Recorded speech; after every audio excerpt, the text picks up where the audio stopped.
we are ready to continue. I hope that everyone who would like to join us, they will find this new entrance. Well, this is a characteristic of our times, and I believe there is something symbolic in it that, okay, you need to take a detour to get somewhere. I'm happy to welcome you, so let's give a round of applause to all of us, all right? Because we are beginning our tourism development session. It's great that the Forum of Strategists, the 20th one, discusses international tourism, and it is one of the main topics these days, because for St. Petersburg it is definitely one of the major topics, and for the whole country as well. We have lots of questions, and what we would like to discuss today. First of all, we would like to find an answer to this long-standing question, what should be done? And we are not only going to enumerate various difficulties, but we would like to share some solutions. So we have an international panel here, and you see some people sitting here, and there will be other people who will join us online. Please welcome all our participants. The chair of the Committee of Tourism Development, Sergei Korneyev from St. Petersburg. Then an online participant, deputy of the State Duma, deputy chair of Tourism Infrastructure Development Committee, Sergei Krivonosov from State Duma. He's here with us already. Then we have deputy of the Legislative Assembly of St. Petersburg, Yelena Rakhova. Then director of the International St. Petersburg Economic Forum, Sergei Valkov. The general director of Plan B Group company and head of Visit St. Petersburg in the Middle East, Mr. Insinchuk, who is going to join us online. Then chair of the Committee on Entrepreneurship in the Sphere of Tourism, Alexander Musikhin. Another participant, Vice President of BRICS International Forum, New Delhi, and head of the Institute of Leading Technologies, Sukrit Sharan. The Managing Director of Solar Promoters, Prashant Chaudhary. And we have excellent experts from the education world. Tourism Education Center, Professor of Project Management and Quality Management from St. Petersburg State University, Yelena Vasilyeva, and Head of the Marketing of Territorial Development of the State Duma, Associate Professor of the High School of Economics, Ms. Belkova. Dear colleagues, so this will be an important dialogue. We are going to have very brief presentations. And first, I would like to give the floor to Sergei Yevgenyevich, so Sergei Korneyev, for some introductory remarks. I'm happy to welcome all of you in hospitable St. Petersburg. Today at this Strategists Forum, I believe this is the right venue to discuss international tourism. Firstly, because it is extremely important for St. Petersburg, definitely because it is an international tourism center of world class with the corresponding infrastructure, competencies and specialists. And secondly, it is important for tourism development in the entire country. And we saw it the day before yesterday when the president signed an order upon the results of the State Council meeting in Vladivostok, and lots of elements are there. They are aimed at development of the incoming tourism. And so we are in line of the state policy. Important proposals were included into that document that were prepared by St. Petersburg. And we know that we are doing what should be done. So St. Petersburg is an open city.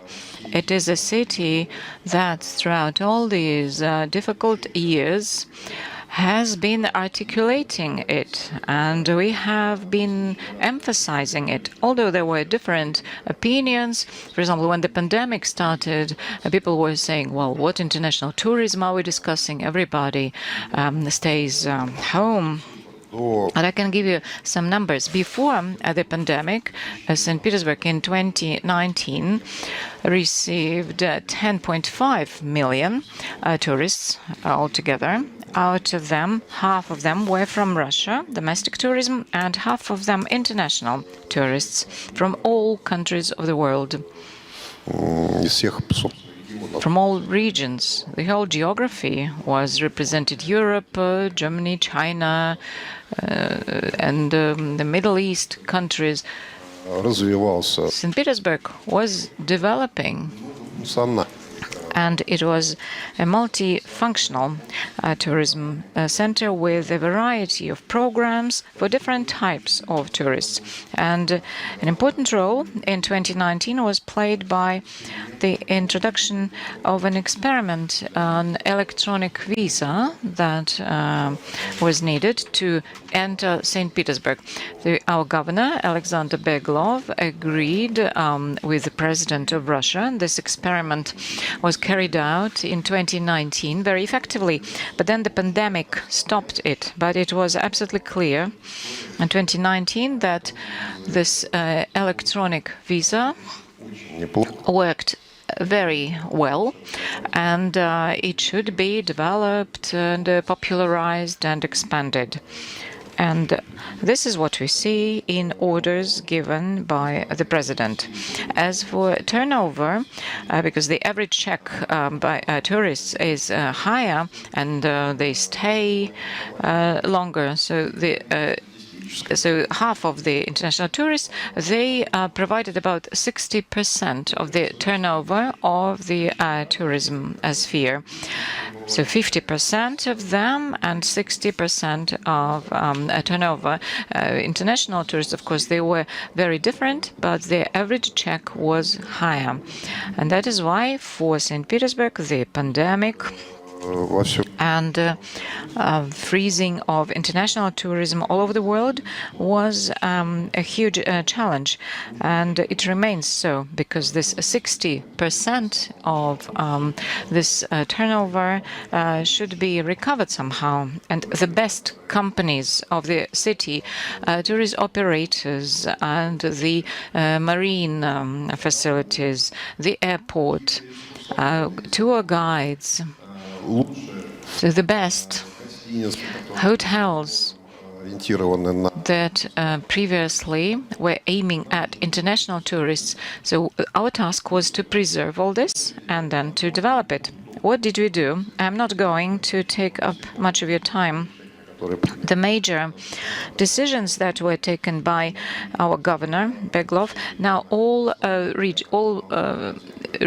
regional taxes have been lifted for the whole hospitality industry. This is an unprecedented decision, and I don't know any other region of the country where such measures were introduced. And this was based on the combined work with business and the Legislative Assembly of St. Petersburg. I would like to thank you for your work then and now. We believe that it helped us to preserve the tourism infrastructure. Another thing is that it enabled to preserve the quality of services, the reputation the ranking of St. Petersburg as a city with a diverse offering of various services. This year, 92% of all the guests, they evaluate the quality of services as high or very high. This is a very good indicator. So our guests like everything which is offered in St. Petersburg, and this gives an impulse to our work at the international level. So the first task was to preserve it, and the other was to recover the international tourist flows.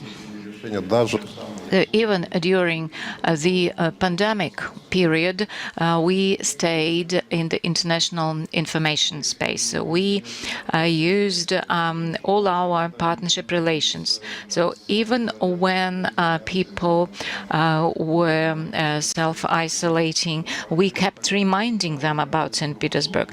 There were photographs, there were different information events, and we kept responding to our tourism sphere partners. We kept saying that we continue working, the quality of service remains high. And I would like to thank Rossottrudnichestvo, the Ministry of Culture, and the Ministry of Foreign Affairs of the Russian Federation, because thanks to their resources and Russia Today media, we began showing materials about our local events at the international level.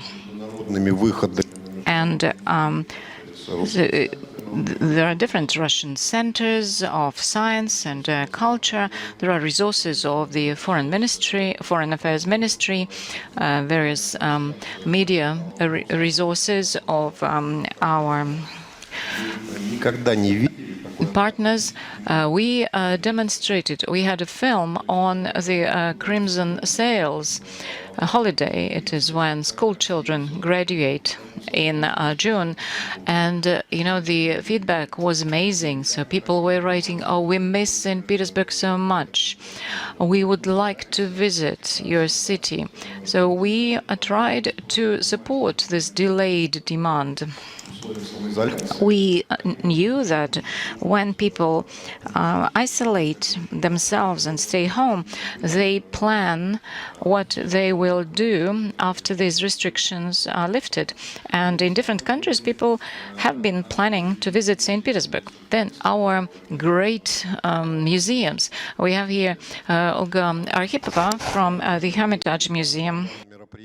How many online events did Hermitage hold during the pandemic? In 2020, we had 40 million visitors online. We had like 40 million people visited the Hermitage events and the museum online. You were talking about Crimson Sails, which was voted the best city event in Europe. Yeah, we kept doing it. We were asked, why are you doing this? Who would need that? People only think about the pandemic. No, it turned out people being isolated were making plans of where they were going to go, and that helped to form the demand. And we used various tools to form this demand. And our goal is to start the revival. Our 2 days goal is to revive international tourism in St. Petersburg, because without international tourism, our versatile, beautiful St. Petersburg, you can't imagine the city without it.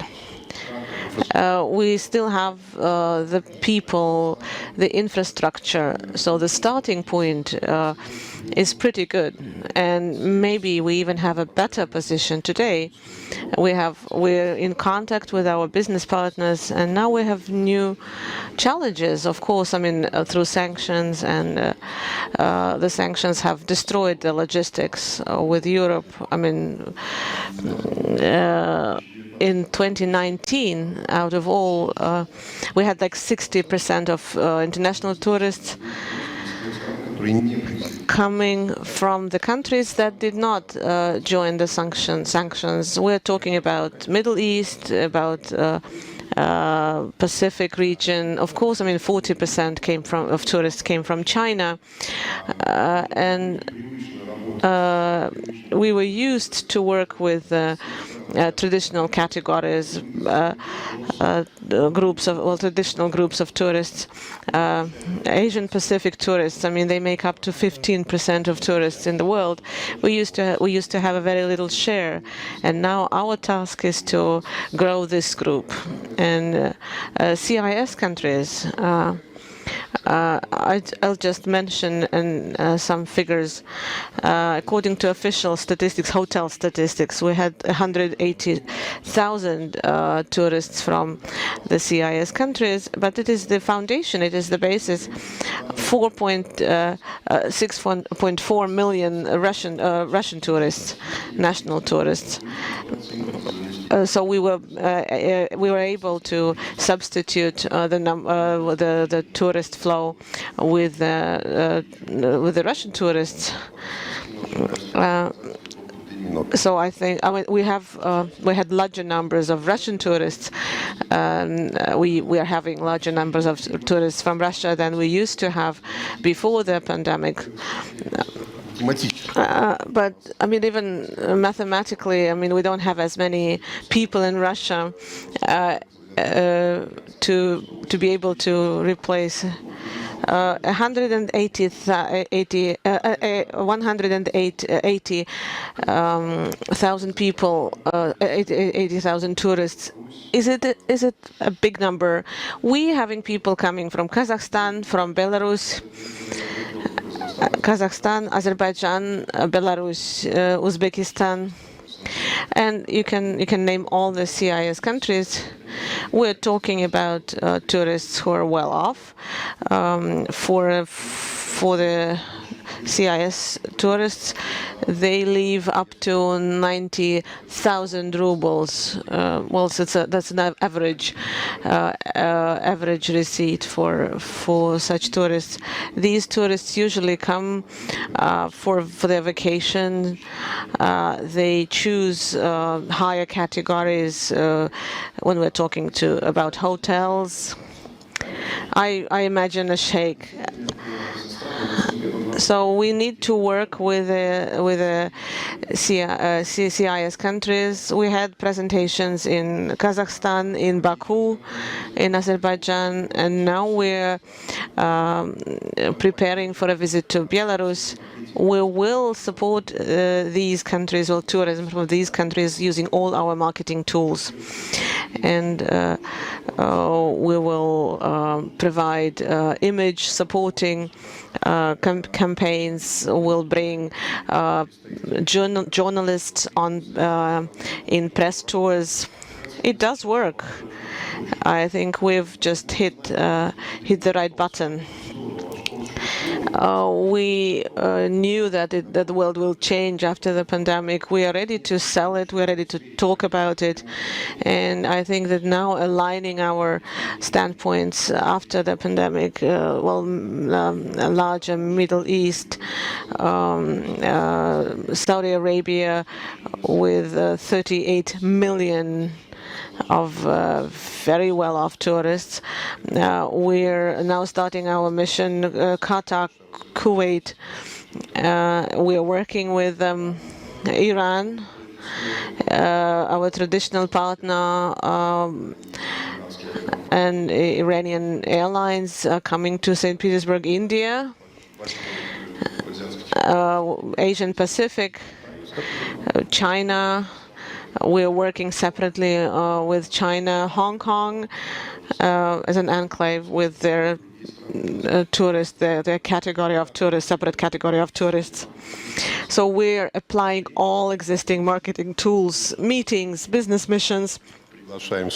better see it for yourself. We provide image advertising. Some things work, and what we really need is support for the aircraft logistics. We had a discussion with the Pulkovo airport how we were going to work with Saudi Arabia and with India, and all visa changes, simplifying visa regimes. And this is what we talked on the highest level, on the governmental level.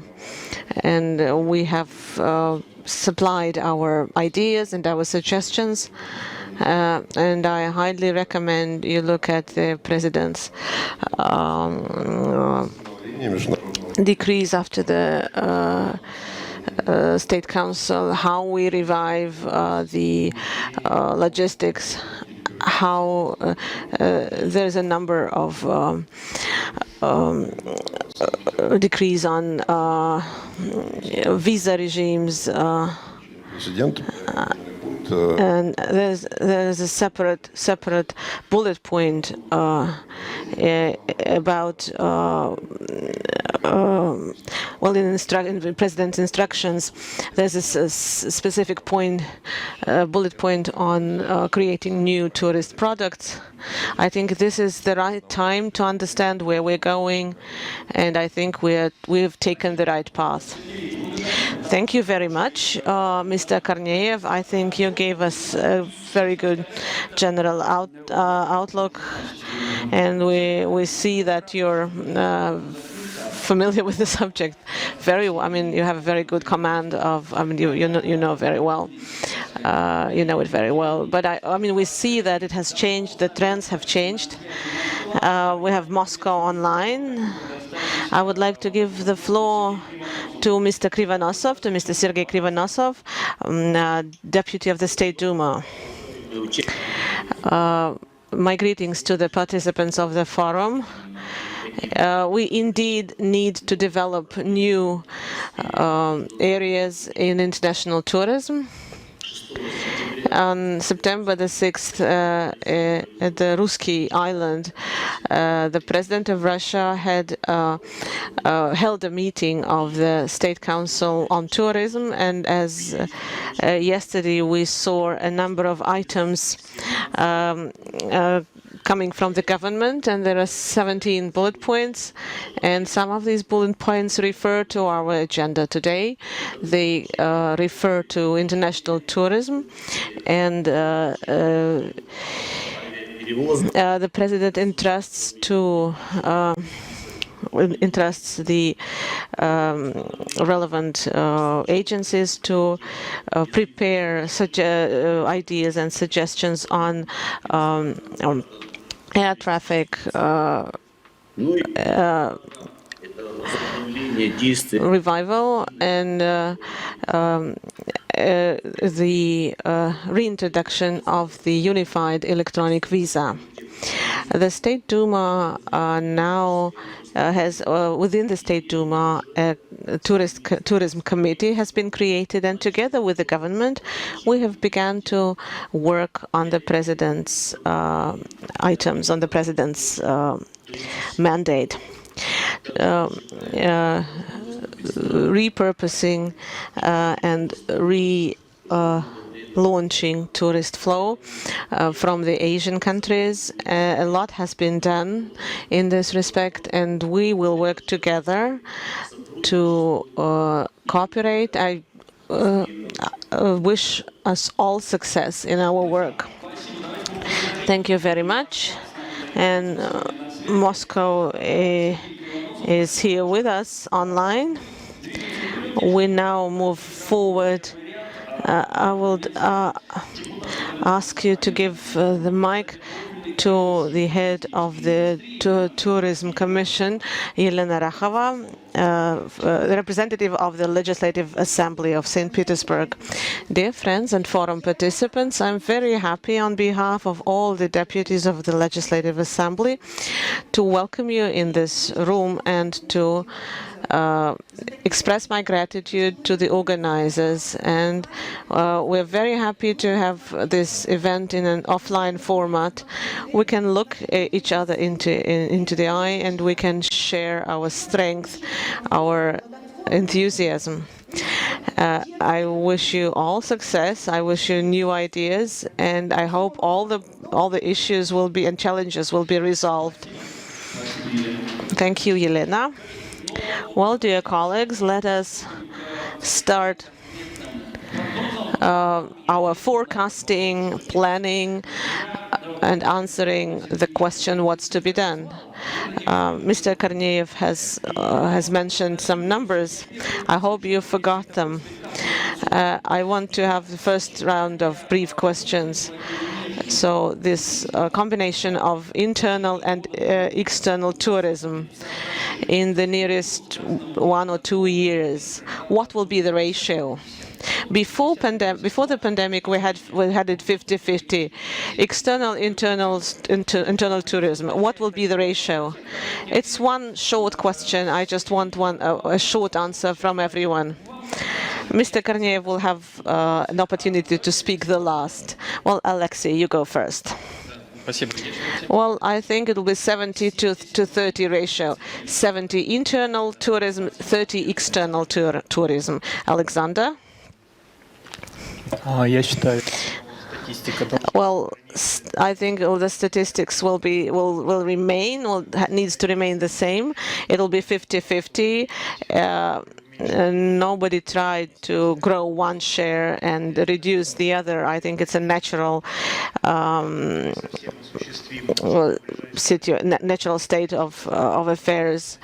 I think we're facing a decline in external tourism by 95% compared to pre-pandemic circumstances, but there's a huge interest towards St. Petersburg, tourists coming from Middle East, from Asia, from China.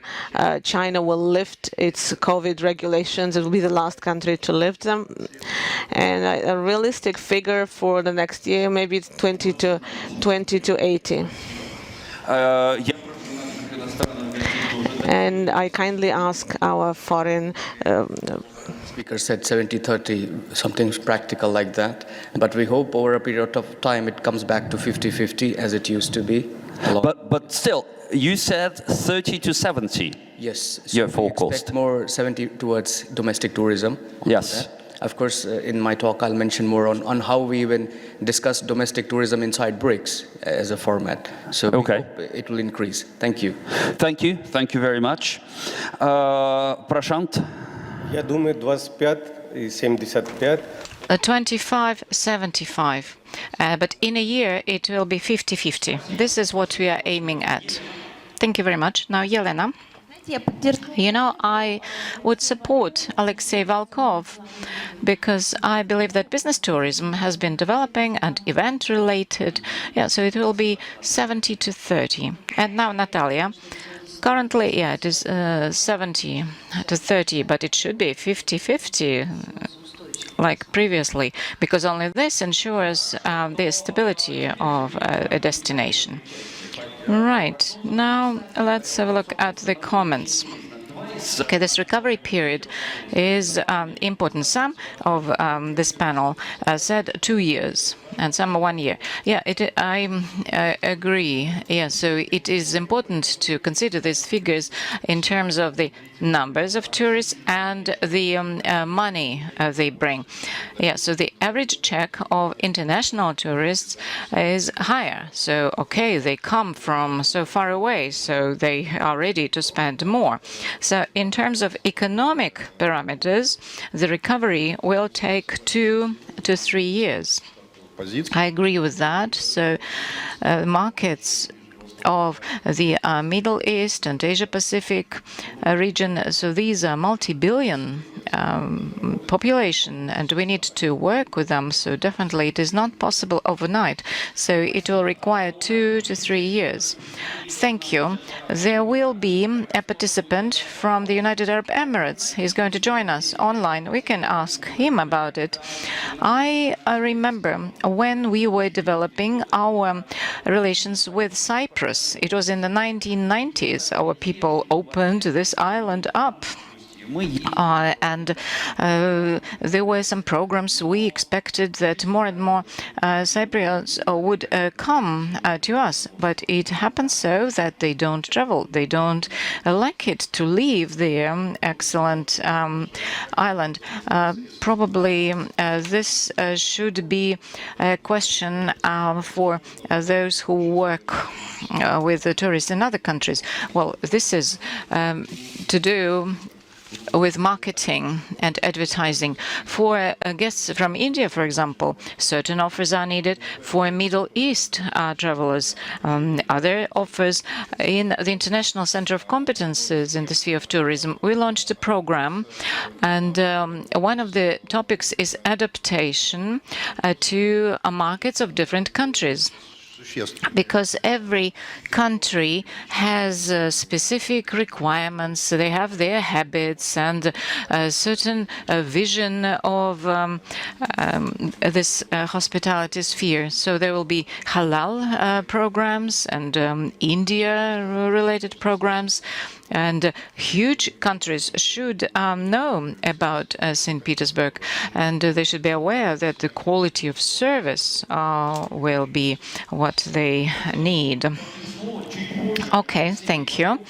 Now, Alexei Volkov, could you please begin? In November, we think about business tourism. Well, we see that our hopes are that only business people will be coming to us. Right. Yeah, we have been working very closely, and the results of the 25th St. Petersburg Economic Forum demonstrated that the scale of sanctions is unprecedented, but the forum took place, and this 25th Jubilee Forum demonstrated that it has a certain status, and there were dozens of thousands of specialists, not only from Russia, but from abroad as well. All these experts and partners, they demonstrated that this is a forum which is in demand, and especially at the time of turbulence. If you remember, the St. Petersburg Economic Forum in 2021 was the first large-scale international offline event all over the world. And the work we did with the organizing committee and with Rospotrebnadzor enabled us to organize this event with many international participants. And this year, on the basis of that trust, we all remember the book about black swans. So we ensured the level of security and epidemiological and other types of security as well. So this enabled us to bring 14,000 people from 32 countries of the world. The geography of this forum in terms of the coverage of the countries of the world remained the same. Well, some countries excluded themselves because the maximum number was 143 countries. But this year, it was 130 countries. So the level of representation was very high. 130 representatives at the level of heads of governments, vice presidents, heads of regions, ministers, and this was quite important. And this is what the St. Petersburg Economic Forum is held for every year. So not only representatives of the Russian Federation and Russian business can engage in a dialogue and identify growth points with international participants. But these international participants also come here to communicate among each other. This is important, that Latin America representatives come to St. Petersburg to speak with Asia-Pacific representatives. So we are a center of international business activity, and this is in line with our concept of tourism development. Yes, thank you. I would like to clarify. Look, now it is November of 2022. The situation is not simple. If you watch the news, for example, I communicate with international colleagues, and they sometimes ask me, is your city bombed? So what about this current situation? Do people view St. Petersburg as a venue for communication, for business dialogue in 2023? Yes, it is extremely important to make sure that information is available in different countries. It is important to analyze information. And there should be opportunities for people to come and see with their own eyes. That is why there are events that are organized by ourselves in other countries, and we see there are many people who come visit the venue where the St. Petersburg Economic Forum is held, and we already have the agreement of the United Arab Emirates. They will be the guest country next year in 2023. This year it was Egypt. And the annual holding of this forum and keeping the standard very high, it ensures the level of trust to this venue. And people realize that it is safe, it is useful, and it is effective. And we, together with the organizing committee and the administration of the city, we are involved in this preparation work. There are still certain difficulties with entering the country, and events of such high level is an opportunity to visit Russia, not only for business tourism. And we know that international delegates, they come with their families.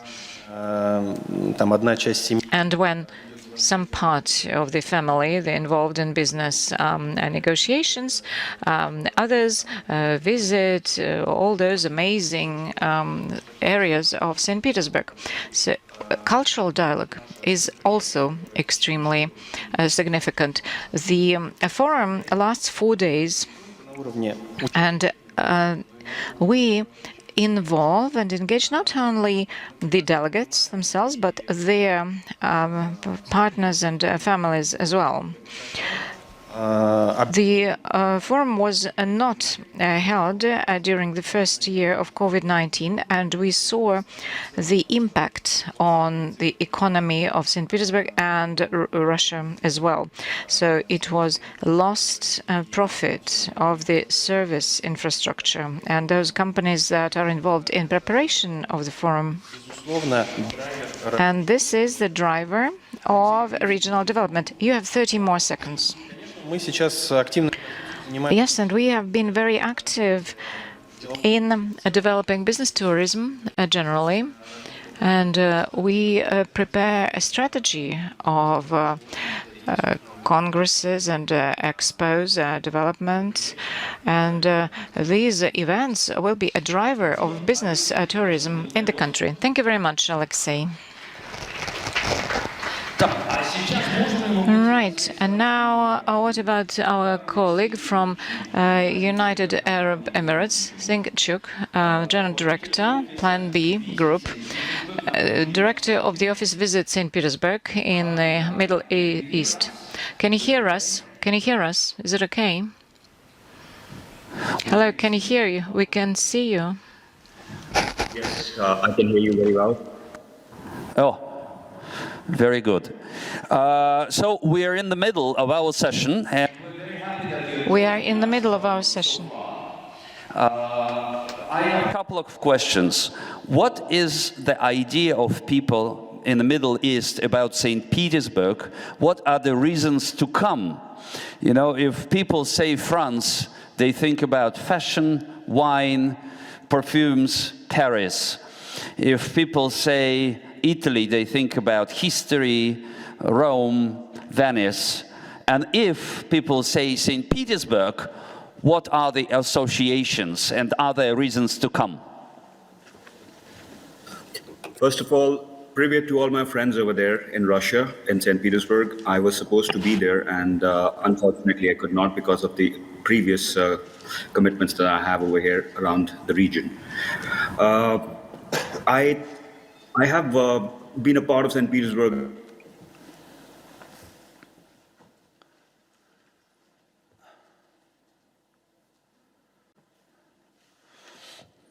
Так, все-таки не так близко араб.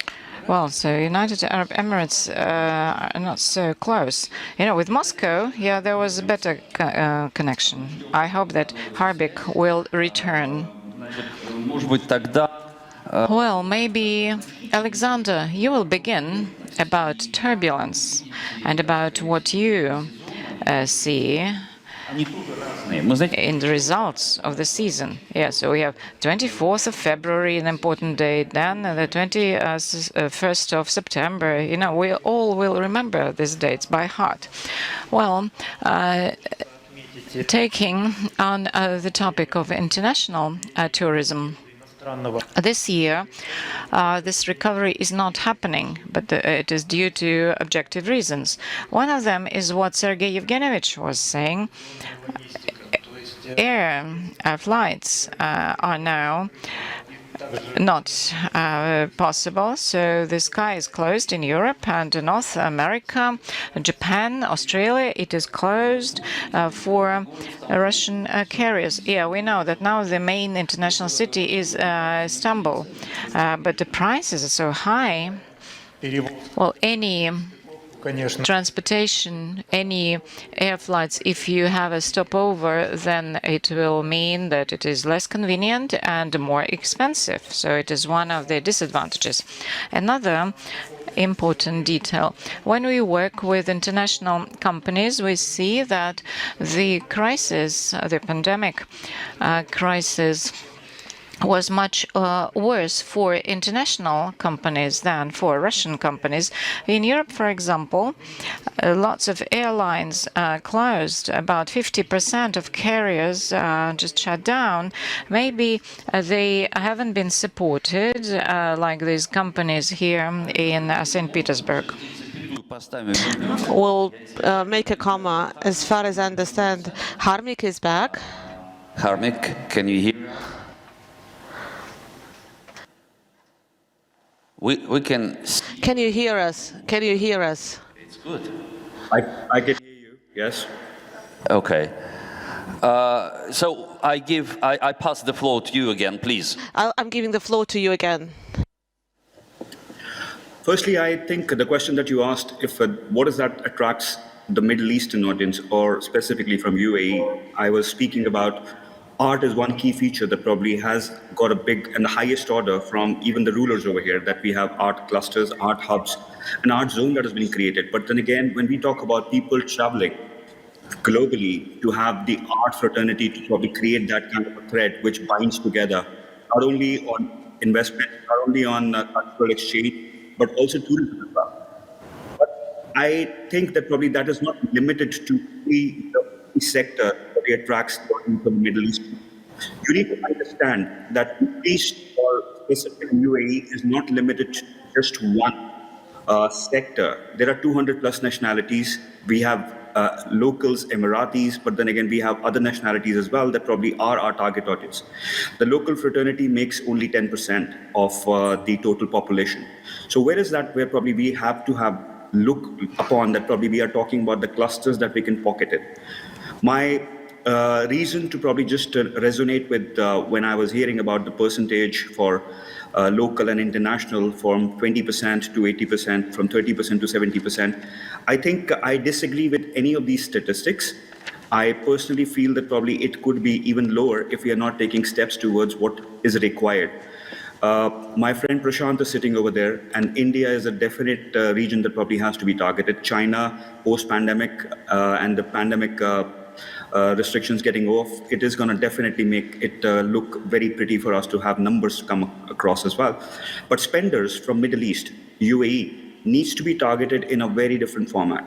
When we have got that, where we see that probably the economy booms for the West during the summer months, there's winter tourism, there is summer tourism. All of this has to be classified with data, reaching out the right information to the right people. If we do not have that innovative approach towards making sure that probably we are putting out our messages, because generic, one size doesn't fit all. And Middle Eastern market and UAE market definitely works on sentiments. It works on emotions. It also creates that kind of an avenue where you'll be surprised on the spending power that we bring on the table. Have we tapped into it? I don't think we have tapped into it, even 1% of it. Even visa on arrival for Emiratis, things that probably we have been doing post-pandemic as well. It is to do that probably people do not have a lot of information towards on a regular, a consistent information that probably they can relate to what is it that they want when they come to St. Petersburg or to Russia as a whole. Well, good to and tell me, we talked before about the feeling of security. Right now, for people in EU or in other countries of Middle East, does that feel secure and good to come to Russia in St. Petersburg? See, Roman, I will be very, very candid about it, because it's one thing that we talk about it and the other is we don't talk about it. But we should talk about it. At this point, I personally, when I'm traveling to Russia as well, when I'm coming to St. Petersburg, there's a question. People do not know if they can still travel, they can or they cannot. There are friendly countries and there are things that probably are now closed towards a lot of levels when we talk about a lot of nationalities cannot travel. We look at a one-way traffic right now. We see the markets have boomed in the Middle East because of Russian tourism, Russian investments coming over here. But have we able to actually just get that as a two-way traffic? No, we haven't. For that, for the last time when I was there in the Economic Forum as well, we need to voice it out. We need to have ambassadors that probably are talking about as a consistent approach that yes, it is open, it is safe. How do we actually make it as an ease of transfer for tourism, ease of investment to probably come across in the Russian diaspora, in St. Petersburg as well. We need to have models, we need to have modules that people need to probably understand that this is what they can do. But then again, for that, it is not going to be verbal. It has to have a very, very definitive approach towards, it's like any business, like we need to invest to get anything and reap benefits out of it. If you ask me 20% to 80% in 1 year, maybe 3 years to recover, I believe that probably it's a brilliant opportunity for us right now. If we capture this one, and we are going to be probably the ones who are going to be laughing ourselves towards the fact, because we need to focus on the friendly countries. We need to focus on the regions that are open. We need to classify where is the kind of spending power of that sector. What is what we are offering to them? What is the middle class? What is the regular tourism, which is the masses? So we need to have that definition. We need to have clarity. We need to have case studies being created with people that probably could be. We need to break the price barrier. We need to create a fashion statement that if you haven't been to St. Petersburg, then you're missing out on something. Why is it that probably we still cannot actually just market ourselves? We are better than London. We are better than a lot of places where people actually stay over there for 4 months in summers. Why can't we open that chapter? But for that, people like us, we need to be empowered. If we are empowered, you will see that probably it is not that it is going to happen in 1 day, but then again, slow and steady, where probably we have one person will have 10 people attracted that yes, it is safe. 10 people will be attracted to look at it. Oh, yes, this is something probably we would also like to explore, because tourism is about exploration. Investments is about getting benefits out of it. If the information is not there, people then choose to, can I actually travel? Is it safe? Can I actually use my cards over there? Can I take my money with me? Sure. It is all imperative that we have information been clarified on a standard that probably everybody understands that probably this is something that it is. But then again, if I am in Middle East, I can speak about Middle Eastern audience. In India, it might work differently. In China, it might work differently. If I am very, very optimistic, I see that probably things will be probably stationed to this point for the next couple of years. But if you want to make the graph go up, we need to start working now for the summers to be hit, to see the numbers are coming, see that probably our tourism sector inbound towards Russia has been benefited from spending power that the Middle Eastern audience brings over. Thank you, Harmy. Thank you very much. Thank you. Ну вот смотрите, было заявлено, что... It was stated that St. Petersburg might be even better than London if you haven't been there. So this is the message we should send to the Middle Eastern tourists. Thank you, Harming. Thank you. Thank you very much. Alexander, you have already begun talking about air connections, and maybe you have like 3 minutes to talk about the key measures you find most important. Well, getting back to the trends we have discussed and we have watched, lifting the COVID restrictions. We know that only a month ago the last COVID restrictions were lifted. I'm talking about country entrance restrictions, both for foreigners and for the Russian citizens. Well, the state is now working on the inbound tourism, on the domestic tourism recovery, compensating inbound tourism with card cashbacks, which is now becoming more and more popular. The latest autumn, the action in the fall, thousands of tourists have used it. You need to spend at least 3 days traveling, 3 nights. 600,000 people have used this benefit, this cashback benefit. And of course, it's been a load on a burden on it enhanced the flow, the tourist flow for the tourist industry.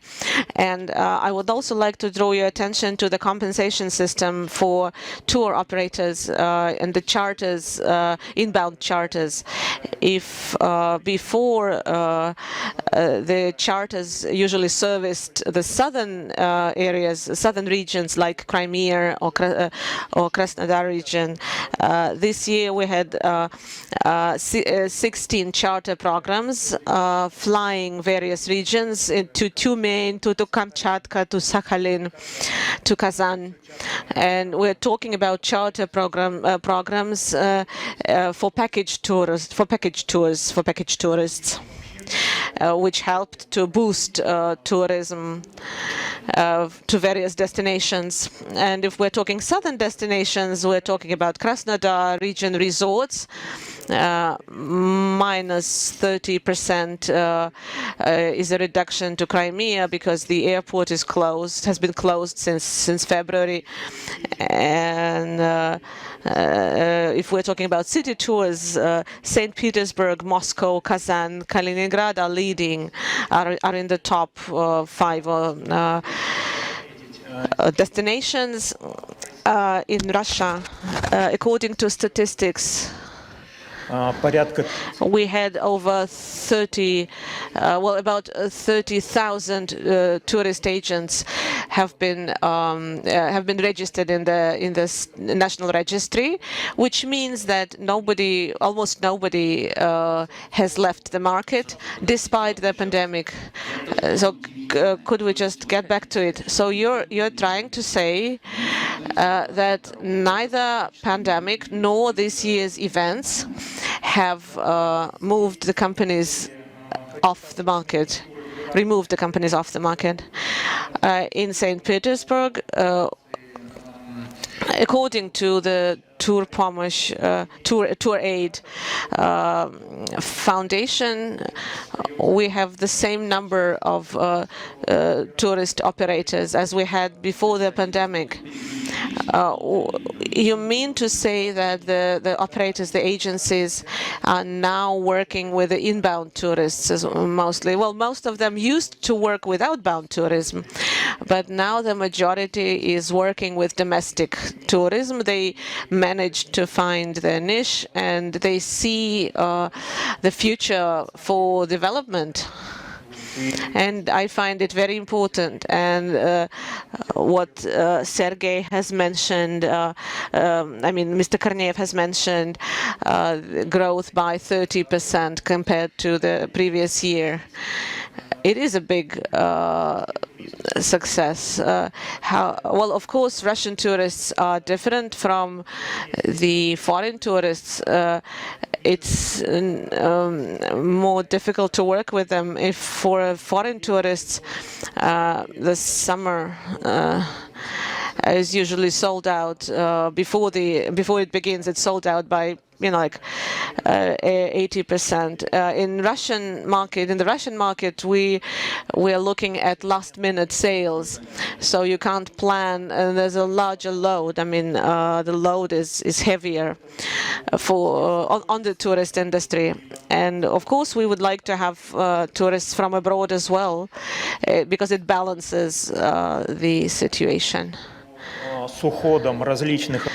With the various aggregators leaving the market, I'm talking about Booking.com and others, there's a huge window of opportunities for Russian startups, for Russian services, booking services,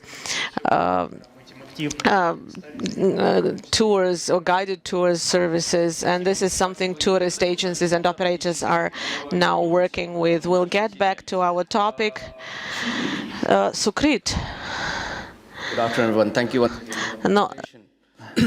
What we understand in the current geopolitical situation is that it's a situation for opportunity for BRICS. Once again, none of the BRICS countries recognizes any of the sanctions. Currently, we don't have any tourist restrictions. We don't have any flight restrictions. And at the same point of time, what we are seeing that internal tourism is being given the right boost currently in this.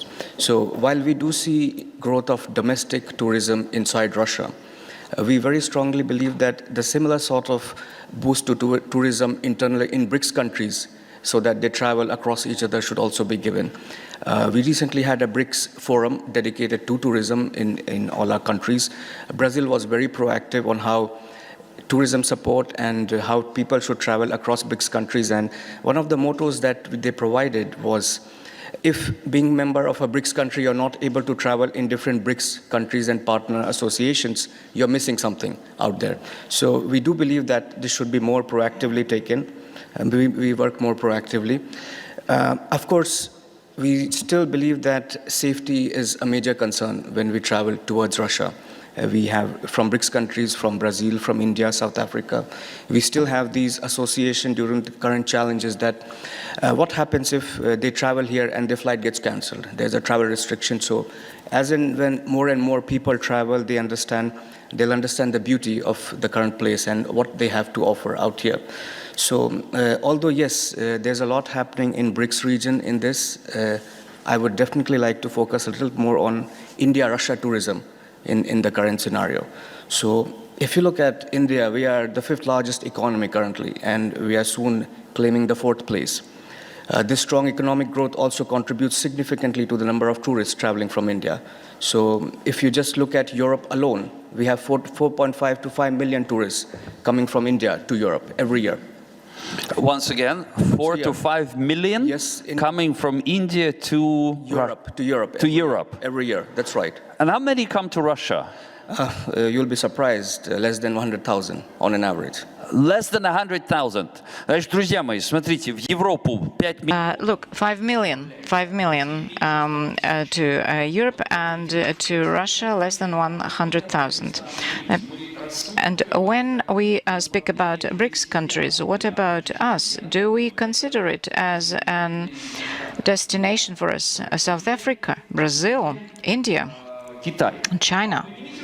So can you please raise up your hands who visited at least one country of BRICS? Oh, you see, these are your agents, right? And who is going to travel there?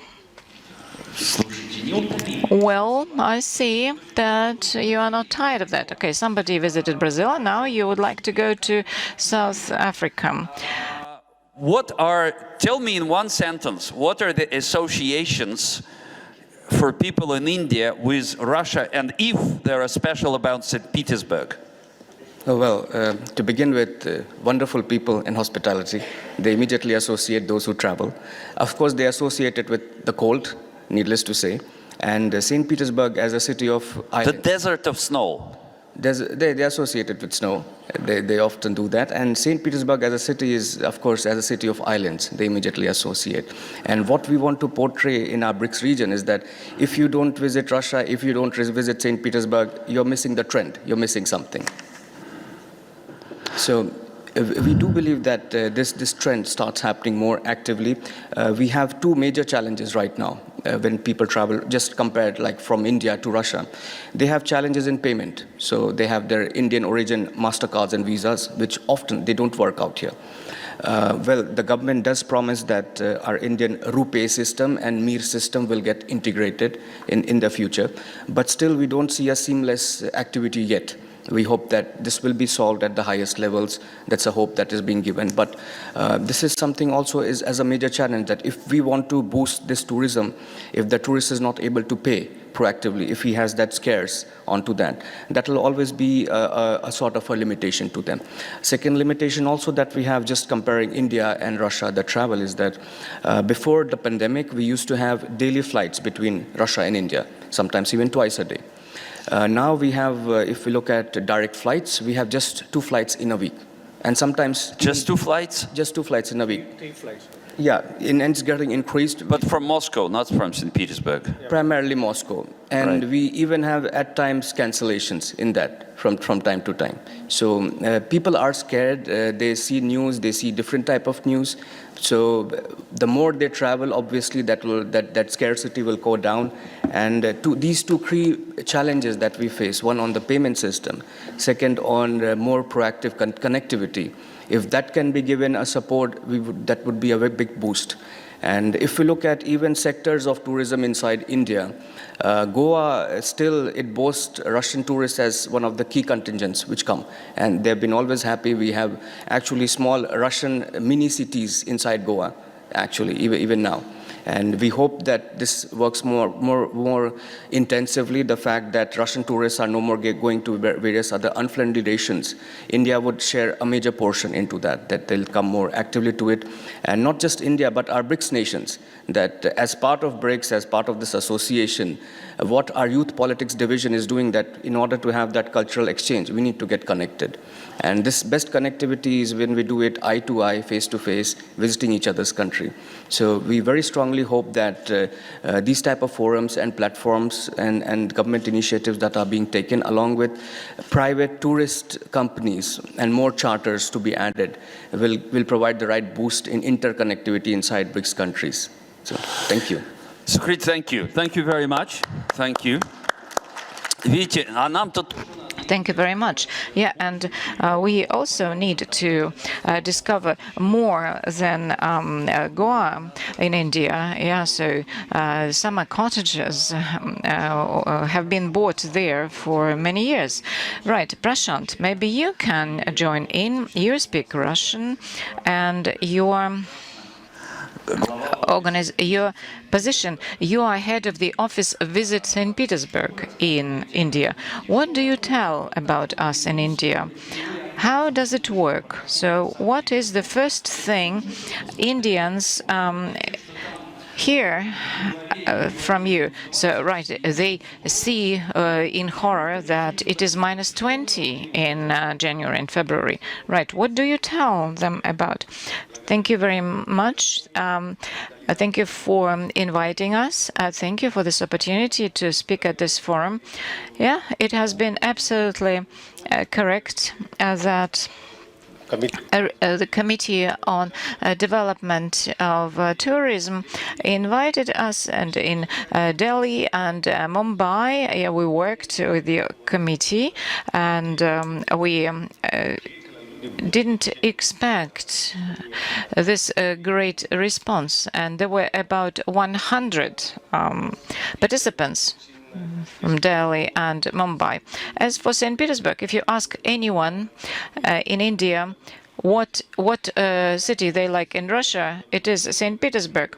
Okay, I've worked not only here in St. Petersburg, I work all over Russia, and St. Petersburg is most famous.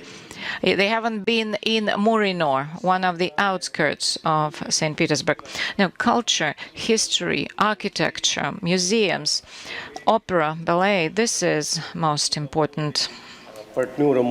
And we work in partnership with the Murmansk region, and people from India, they come there and they see these northern lights, the northern lights, yeah.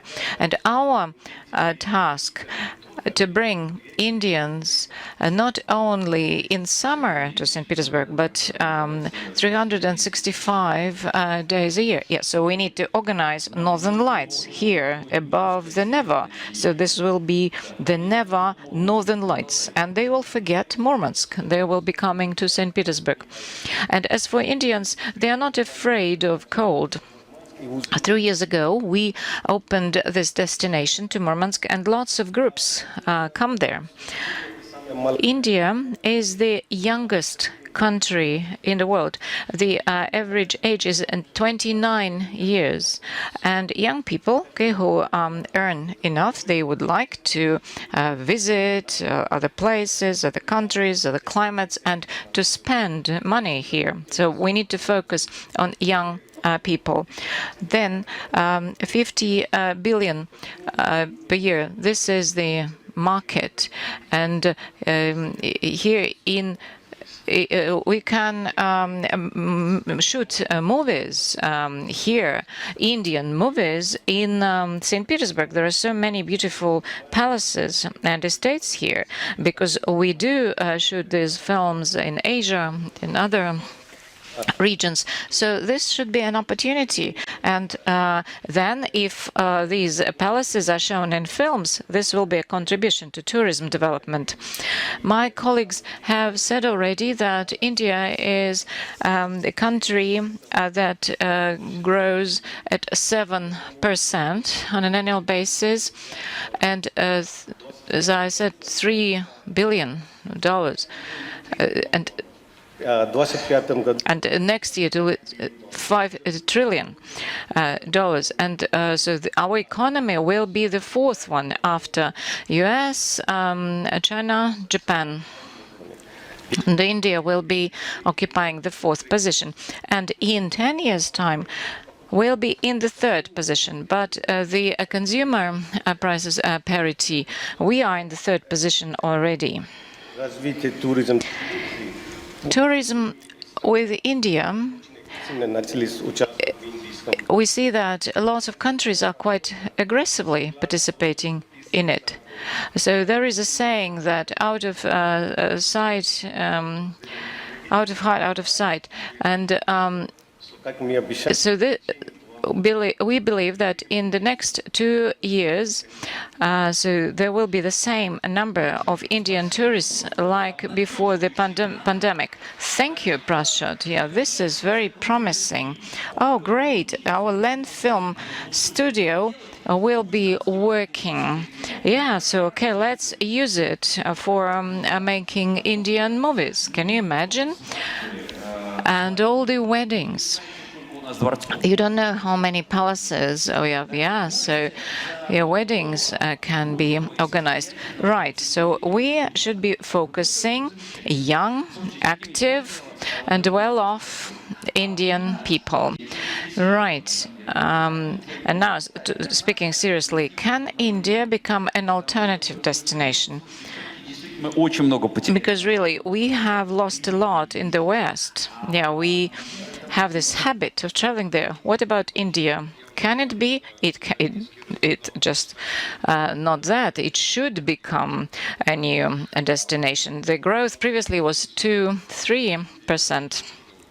We see that in India the growth is 10-15%, right? It is the middle class and the upper class. Okay, yeah, so we need to accept them, invite them here.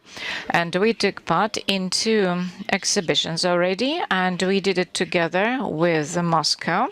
And it is quite logical, yeah, because the logistics for Moscow and St. Petersburg is very convenient. and 2 days in Moscow, then 3 in St. Petersburg, or 3 and 3 days.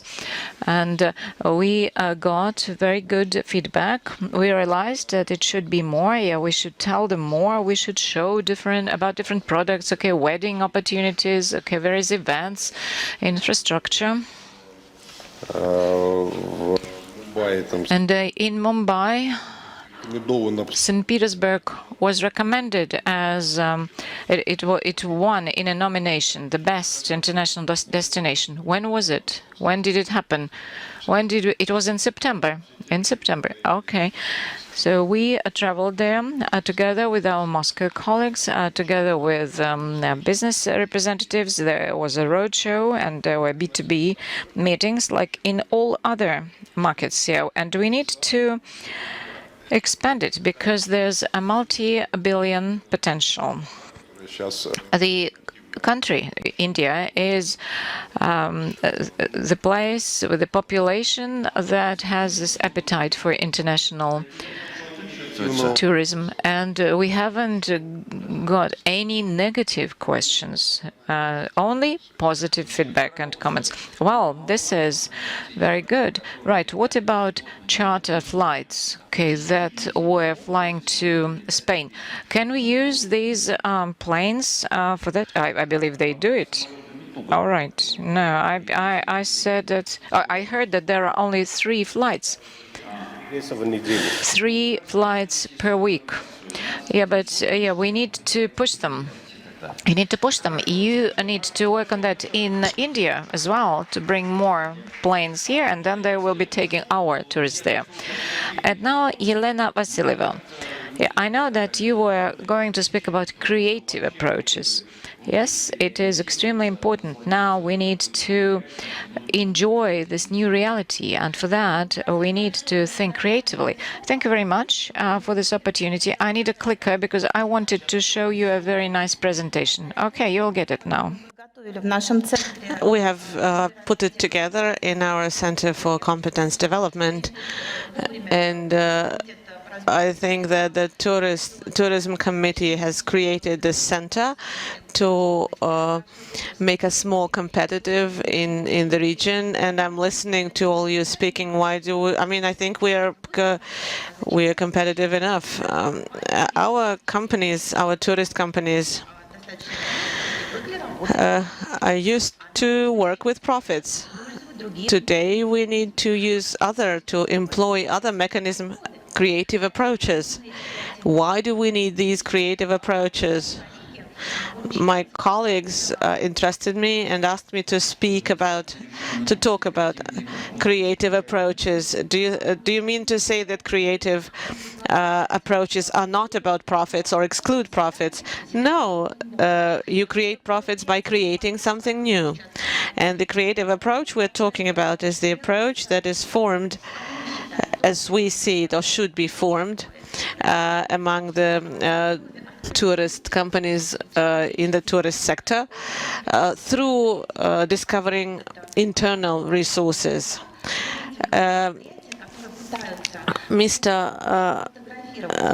Korneev has mentioned Crimson Sails. They're trying to map it in Moscow. Well, I've been to a meeting in Moscow.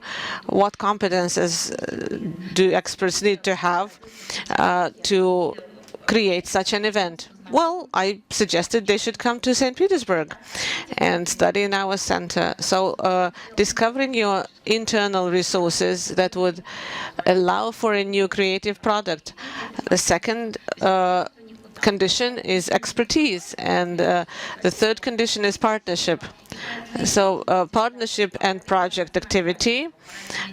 Project activity means we create new projects and launch them, and tourist industry should probably stop thinking or they can live using their old resources. You need to look for new solutions and, well, create your projects with our partners that work in creative space. Who works in creative space?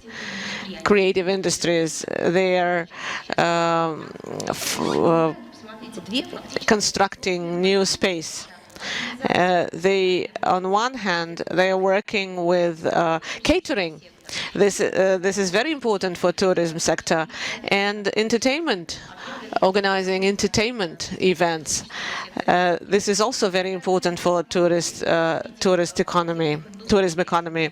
And I'm here presenting two models. We're more focused on Eastern and Asian models, where creative industries and tourism are closely linked, and creative spaces in the CIS countries, in BRICS countries, in Shanghai Treaty countries should equal the spaces we explored in European space. One more important concept I would like to introduce you to. Last year we launched an educational program. It was dedicated to the co-creation idea, how we work together with the consumer. And co-creation was first suggested by an Indian scientist from India, Mr. Professor Parhalat, who worked in the University of Michigan. In 2009, he was, according to Forbes, he was a leading expert in tourism and tourism business in the world.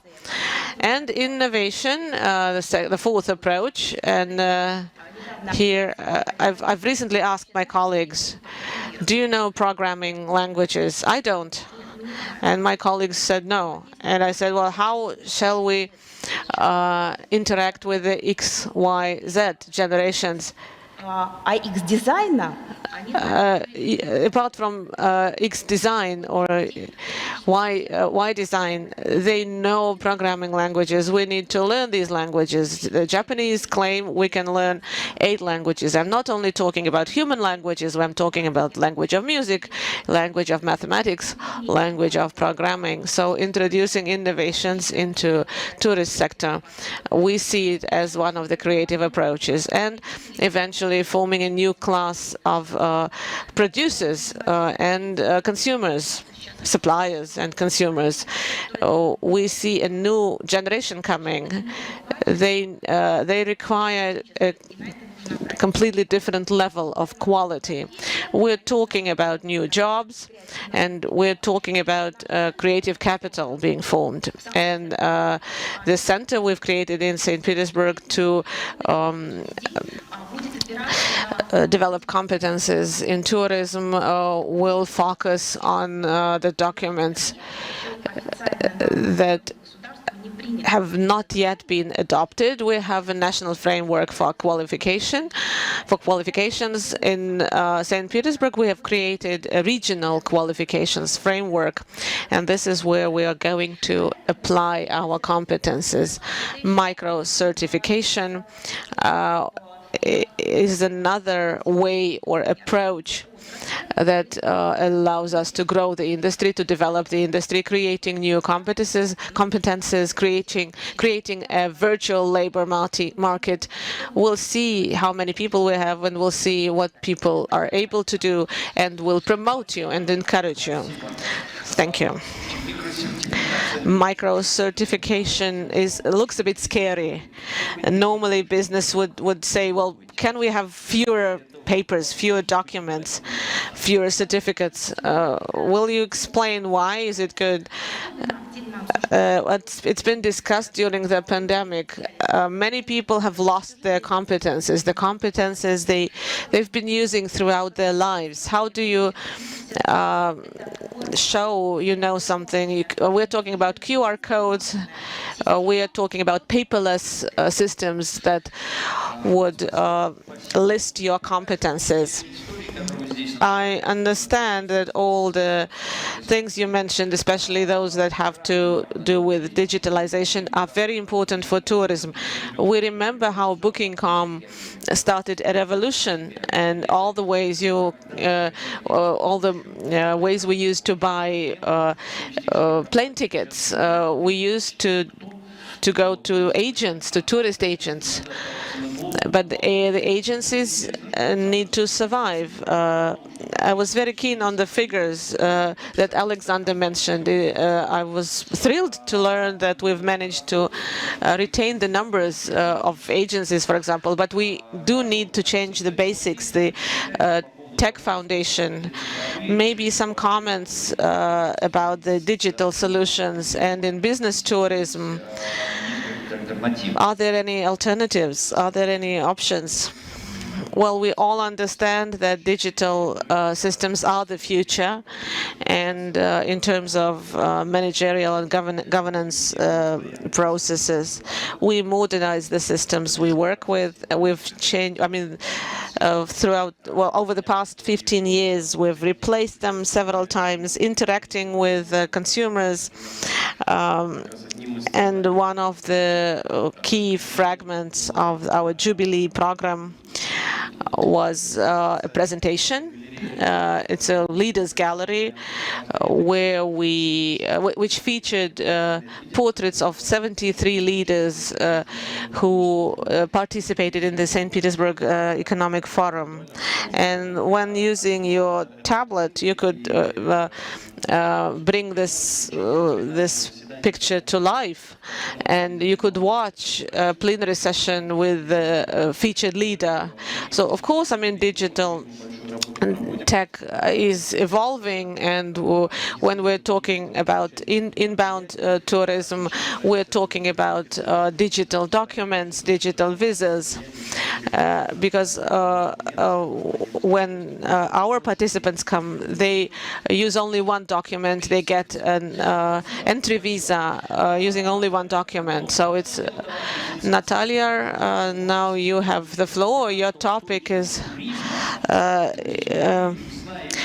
you know the secret. You seem to know the secret of how to bring more tourists. Well, it's not a secret. I mean, talking about innovations in tourism, one of the third regions that has adopted a sustainable development in tourism doctrine, St. Petersburg was the first to adopt this strategy.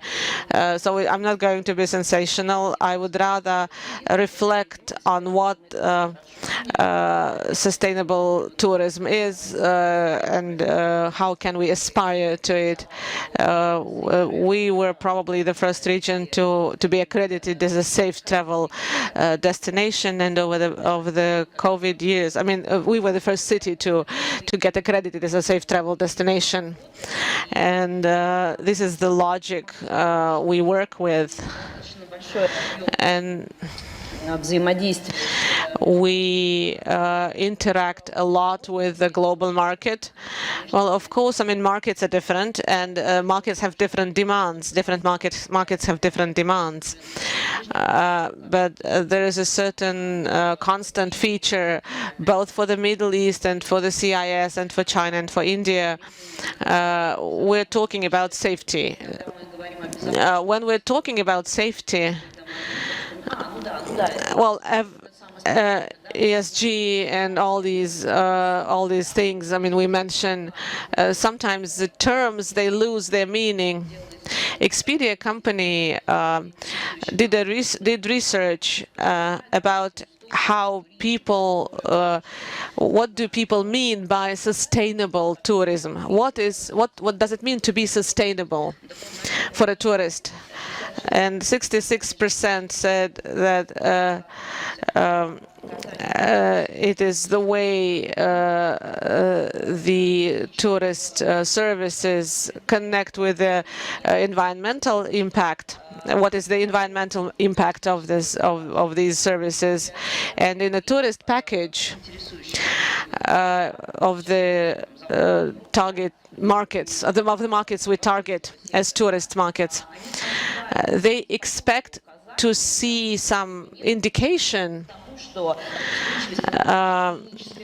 sustainability. So sustainability becomes a norm of hygiene, a sanitary norm.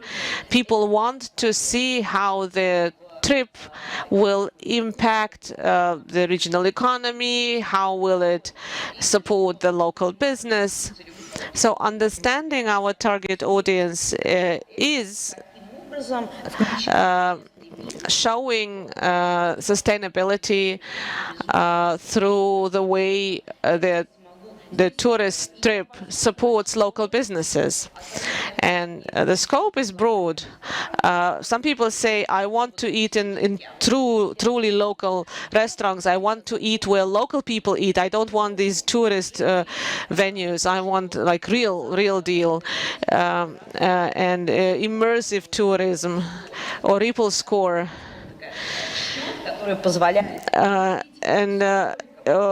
A score that allows you to see how much of the money you bring to a region, how much of it stays in the region, how much money stays in the region. I love you, Lena, but I don't like this generation theory. However, even if we simplify this generation theory, when we say that it becomes important for the people, this green agenda becomes important for a certain generation or for a certain group of people, we're working with a different world. Like we hear like India is interesting for us because India has a lot of young people, active consumers with this skill, with these environmental skills, and they choose a destination which is green in all respects. What is a green destination today? This is something I tried to show you. To finalize, I would like to remember saying by Bezos, the founder of Amazon. He said, we'll keep focusing on what is going to change. We're a strategic forum. What is going to change in 10 years? And as Alexei remembered Taleb and the black swan, and then let us concentrate on the things that are not changing.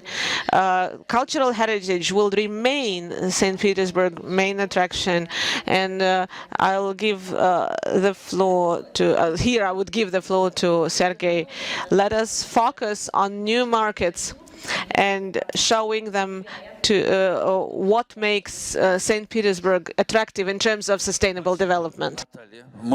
Thank you, Natalia. Yeah, we've been flying together with you. Okay, we have thought about sustainability and what about us in all this story. But there are other things that are becoming popular. Novaya Golandia, New Holland Island, Sevkabel area. Okay, so they are of a special nature, yeah, and they very special for tourists coming here, and they are outside the central core of the city, and we have been discussing, okay, how we can take tourists to some new areas within the city. And some people come to St. Petersburg and they say, I want to see the Lachta Center Tower. I want to see the new arena. And let's hope that there will be public areas on the islands there. Right. It is important to have different experts here.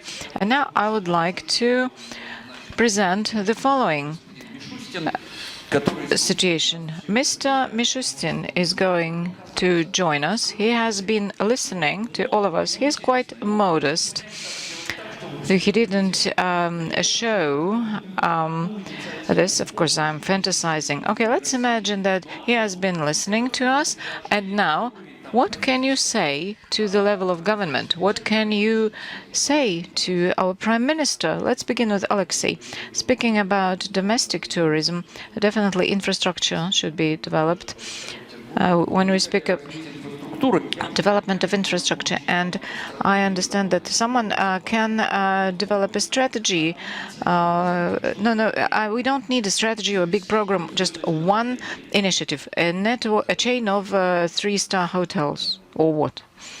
Let's begin with a chain of, toilets and catering facilities along our major tourist routes. Okay, thank you for being so honest. Alexander, one initiative. We heard already air transportation. This is one of the key restrictions for this. Yes, true. Thank you. Sukrat.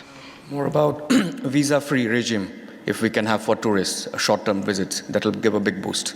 Super, absolutely, I agree. Thank you. Thank you. Prashant. Thank you very much, Shakrat. You need to take part in the Indian tourist market. So 50 million tourists will be leaving India.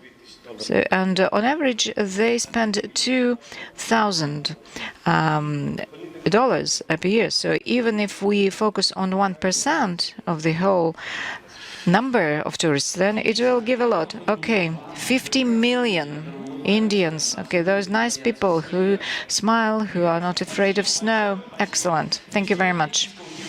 And Festival of Indian Movies on the Central Square. Okay, Yelena, one initiative. There is a network project with the CIS countries, BRICS countries, and the Shanghai organization. So tourist companies of St. Petersburg and tourist companies of BRICS and Shanghai Cooperation Organization. So the secret is for cross-promotion. Yes, I believe, yes. The more we work with our partners, the more our business will be exported there. There will be more opportunities for them to take part in a unified tourist space. Yeah, I have this far-reaching vision. All right, great. When I was reading about Röhrich's expeditions, I thought, oh, how brave they were. So they had to wait for months to be allowed to enter Tibet. Natalia, what about you? I would begin with the Leningrad region. So at the top level, of course, electronic visas or maybe no visas. And St. Petersburg is also a center of scientific tourism as well. So campuses, yeah, so tourists should be able to visit university campuses in St. Petersburg. Right, can you comment on all of these initiatives and maybe give us another one? Well, all of these things, they are of key importance for international tourism. So service, products, marketing, transport accessibility, and visas. And my initiative is very straightforward. So liberalization of visa regime, yeah, this was a part of the order from the president, and this is what we have been standing for, and this works very well. And commenting on all these things, everybody was speaking about their own things, but we have this overall palette. We need new products, and we need a new classical and other products. The Hermitage, okay, it has been always there, but it is developing. Then a new tourism geography, okay, wedding tourism, educational tourism for CIS and other countries, yes. Then industrial tourism. Even this is an excellent opportunity. For example, how the rocket brand watches function, yeah, or porcelain. This famous porcelain is made here. Yeah, and St. Petersburg should become an international tourism hub in North West. Yeah, we need to develop it. Okay, from St. Petersburg, okay, you can go to Murmansk. Okay, you see the Northern Lights. Then you get back to St. Petersburg. Then Pskov, Novgorod, and from Pskov and Novgorod, you return to St. Petersburg. Yeah, so it is important. And for those countries we have been speaking about, these will be new offers. And we have a number of strategic partners. So collaboration is what we really need. For example, we have a representative of Tatarstan, the Ministry of Tourism. Yeah, I've just seen him, Sergei Ivanov. We and Tatarstan, Moscow and St. Petersburg, we have a program. It's called A Million of Impressions. Then Novgorod and international markets, and this will provide a wide choice of various offers and products.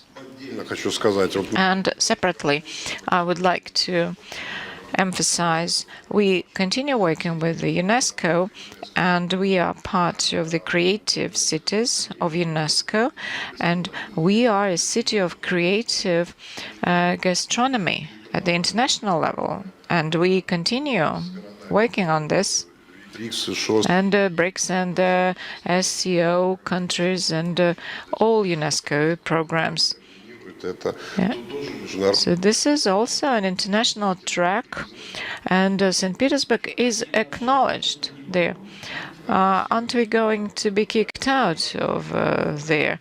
No, we continue working with the UNESCO, and we have joint events, and there are products, and there's understanding how they should be developed.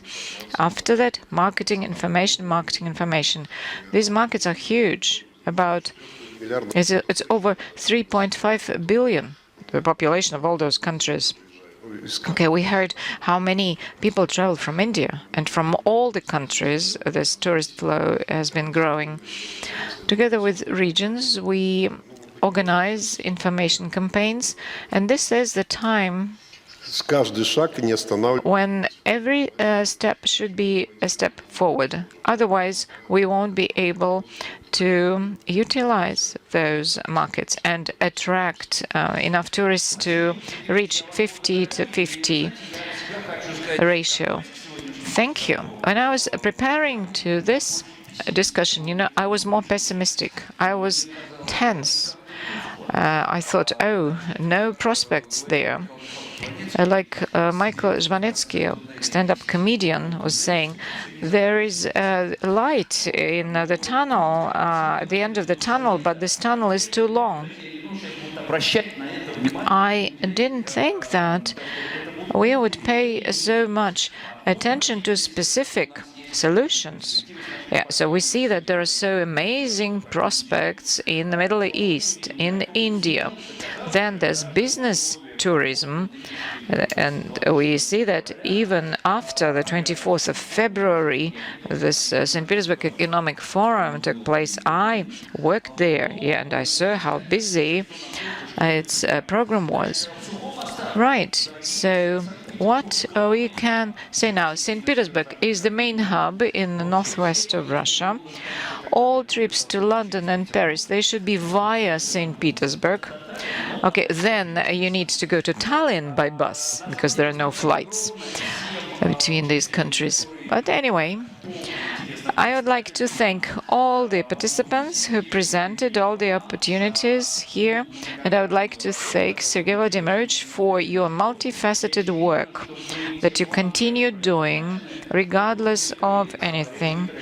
And really, I believe there are some promising prospects. We have excellent experts who have formulated our tasks very clearly, and we just get united and move forward. Let's thank all the speakers and see you next time. Thank you.